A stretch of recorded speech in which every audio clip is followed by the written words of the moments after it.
Okay guys, we're back in the shop right now. I'm going to go over removal and installation of the pump stator on a 6L80. This has been an article of contention recently in the industry, so we're going to put this to rest now. We're going to show you how to remove the stator, how to dress and prep the stator, and how to reinstall the stator with the gasket, okay? So stick tight with us now. We're going to get this in detail. Here we go. We're taking the bolts out, okay? They're 8mm heads, 6-point, okay, to press the stator out of the pump body, all right? So we can service it and get to the gasket and the O-ring. So here we are now with the 6L80, and we're prepping the stator body and the stator housing for reassembly. And as you can see now, we've pressed this out of the body, and now we've revealed two things. We've revealed the O-ring located here, which we're going to replace, and the gasket material. And as you can see, the incongruities of the housing, because it's cast, okay? Cast means it's cast steel, okay, a byproduct, and it's got a grain to it, okay?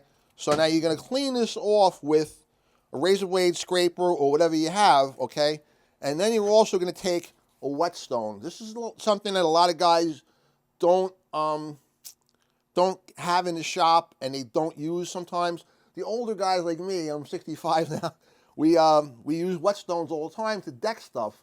Deck stuff means to take an edge off. So like when you put these bolts in and torque them down, okay, you raise a little bit of an edge here from the bolt. The bolt, it's a natural course of events with the bolt, and it does it on all kinds of surfaces. So you take it with some CRC, and you run it across here to make sure we have a clean mating surface for the new gasket, okay? This being cast, if we can zoom in and see that, now you see how the incongruities are of the steel, okay, of the housing, all right? So now when you scrape this off with a scraper, or you put it in the hot tank and cook the gasket off, okay, you're still going to have this grain that you can run your finger across, and it almost feels like a record player, old school, okay? That's why we use a whetstone and some CRC to clean this surface up and get a good smooth edge to let the new gasket seal properly to it, okay? Now, no matter how hard you clean this and spend 15 minutes on this cleaning this edge, you're still going to have some type of a grain to it. The grain on this, okay, isn't too forgiving, all right? So you can stone that with a lot of CRC on the whetstone and stone it down. And what happened in the past, we've had a lot of complaints about this, so Precision went to a beaded gasket to assist in the sealing capabilities because of this incongruity in this housing, okay? You do not have to use this, okay? We recommended it in our kits, okay? Because it seals this surface much better than the plain paper. Now, some guys just love the plain paper, and that's just fine, because this is what OEGM does. We upgraded it to the next level with this beaded gasket, and it takes up the space with the grindings, with this edging, okay? So just don't be afraid of it, all right? Give it a shot, all right? Now we're going to go to the press and install this together. So now we've pressed the stator and the new gasket and O-ring into the housing, okay? Now we're on the press, all right? So now we've cleaned those holes out in the stator to make sure that there's a clean surface for these bolts to go into. We're giving them all a dot of Loctite. I am not drowning the bolts in Loctite. As you can see, we're giving it a dot of Loctite, okay? As it's on the press, okay, we're putting the bolts in the holes, okay? You don't have to, we're just going to snug these down, okay?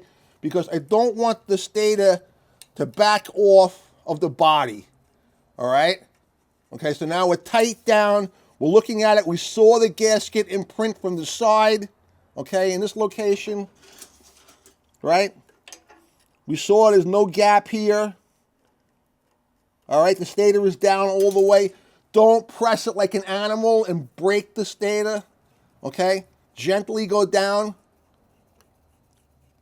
Now we're starting all of the bolts, okay, and we're slugging them down with a ratchet, okay? 8mm heads, we're slugging them down so they're down to a surface so the stator can't crawl back up. We're following that, guys?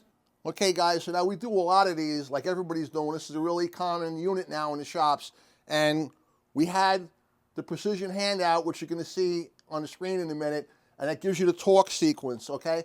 So we took one of the old setups that we had, and we marked it with indelible ink so that we have it ready to go and grab. So my guys, when they're assembling these things and putting them together and putting them on a shelf, we can go right by the numbers, okay? So here we go, we're gonna go in sequence, okay? So we've already snugged the bolts down, okay, on the press, so it's tight, okay? Now we're going 60 inch-pounds. Start with number 1 and number 2, sequentially going through it, okay? Not clockwise, sequentially, okay? All right, so now we're going to 60, all right? Then we're going to 120. 120 is the final torque of these bolts, okay? Not 130, not 90, 120, okay? All right, guys, I hope we explained this point by point for you as the proper installation technique of the 6L80 stator gaskets. This whole intention was just to clear up any confusion or any miscommunication as to what happens with the gasket, okay?